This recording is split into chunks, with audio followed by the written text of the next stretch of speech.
Një mesazh në telefon i ka kushtuar plot 100.000 euro një 70 vjeçari në Tiranë. Mashtruesit dyshohet se kanë përdorur edhe inteligjencën artificiale për t'i krijuar përshtypjen se po komunikonte me persona që i njehte. Rasti është zbuluar pas denoncimit të vetë 70 vjeçarit, i cili ushtronte aktivitetin e këmbimit të valutave.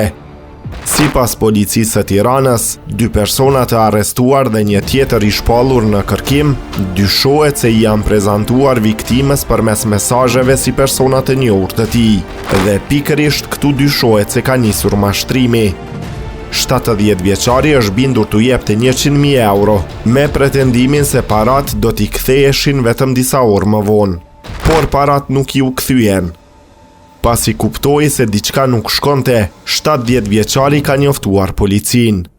Pas hetimeve, autoritetet kanë zhvilluar operacionin e koduar Shuma, ku janë arrestuar 2 persona të moshave 31 dhe 23 vjeç. Ndërkohë një tjetër 31 vjeçar është shpallur në kërkim. Por hetimet nuk kanë përfunduar këtu. Policia po punon për të identifikuar dhe kapur personin që dyshohet se ka shkuar te subjekti i 70 vjeçarit dhe ka marrë parat. Gjithashtu po hetohet nëse në këtë skemë mund të jenë përfshirë edhe persona të tjerë.